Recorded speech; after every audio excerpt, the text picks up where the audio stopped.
ஒன்றிணைய வேண்டும் என்ற தத்துவத்தின் அடிப்படையில் அது எந்த ரூபத்தில் எப்படி வந்தாலும் நான் முழு மனதோடு வரவேற்கிறேன். அதற்கு முழு ஒத்துழைப்பும் தருவேன். இந்த தேர்தலுக்குள்ள ஒன்றிணைந்தாலே சார் நம்ம 2026 ஆட்சி அமைப்பதற்கான வாய்ப்பு இருக்கு.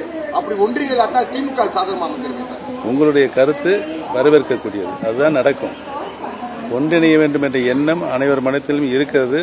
ஒன்றிணைய வேண்டும். அப்படி ஒன்றிணைந்தால்தான் புரட்சித் தலைவர் எம்ஜிஆர் அவர்கள், புரட்சித் தலைவர் மாண்புமிகு அம்மாவுடைய எண்ணம் நிறைவேறும், ஈடேறும். ஒன்றிணைப்பு கருத்துக்களை மாறுபடுறாரு எடப்பாடி. அதுக்கு என்னதான் சார் காரணம்? உங்க நட்புக்குள்ள நீங்க தயவுசெய்து என்னை கேட்கறது அவரை கேளுங்க. எடப்பாடி பழனிசாமி தவிர்த்து வேற யாராவது முதலமைச்சர் வேட்பாளர் அறிவிங்க. நான் திரும்பி மீண்டும் எங்கே ஒரு நல்ல கருத்து தான், ஆழமான கருத்து, சத்தான கருத்து. உங்களுடைய கருத்து நீங்களும் திரும்பி மீண்டும் என்டிஏ கூட்டணி இணைகிறதா? நீங்களும் உங்களுடைய கருத்து? என்னை பொறுத்தவரையில் கட்சி இணைவு குறித்து நான் எந்தவித டிமாண்டும் வைக்கவில்லை என்பதை தெரிவித்துக் கொள்கிறேன்.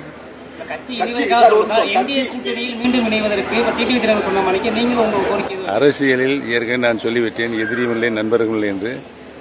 எதிர்காலத்தில் எதுவும் நடக்கலாம். ஒன்றிணைந்தால் முதலமைச்சர் வேட்பாளராக எடப்பாடி பழனிசாமியை நீங்க ஏத்துக்குவீங்களா? ஒரு மனதார திருப்பி ஒன்றிணைவதற்கு எடப்பாடி பழனிசாமி சரின்னு சொல்லிட்டா நீங்க அவரை முதலமைச்சர் வேட்பாளராக ஏற்றுக்கொள்வதற்கான பல பிரச்சனைகளை பேச வேண்டியிருக்கிறல்ல. இன்னைக்கு கேஸ் 6 கேஸ் நீதிமன்றத்தில் இருக்கு. அந்த நீதிமன்றத்தினுடைய வழக்கு எங்களுடைய தர்மயுத்தத்தினுடைய அடிப்படை கூறுகள் சம்பந்தமாக அது இருக்கிறது. அது நிறைவேறுகின்றதில் நாங்கள் யோசனை செய்வோம். செங்கோட்டையன் சாருடைய முயற்சி வெற்றி பெறுவதற்கான வாய்ப்புகள் இருக்கா சார்? சாத்தியக்கூறுகள் இருக்கா சார்? என்னை பொறுத்தவரையில் அவர் எடுத்திருக்கின்ற முயற்சி உறுதியாக வெற்றி பெறும். வெற்றி பெற என்னுடைய வாழ்த்துக்கள்.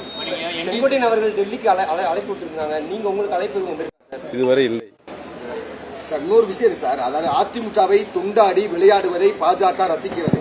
அந்த மாதிரியான விஷயத்தை எதுவும் அரசியல் நோட்டத்தோட பிஜேபி நான் அது மாதிரி எண்ணவில்லை. நாடாளுமன்ற தேர்தலில் என்டிஏ கூட்டணியோட தனிச்சு நின்றீங்க ஒரு தொகுதியில. ஒரு தொகுதியில் வெற்றி வாய்ப்பு இழந்தாச்சு. இப்ப என்டிஏ கூட்டணியில இல்ல.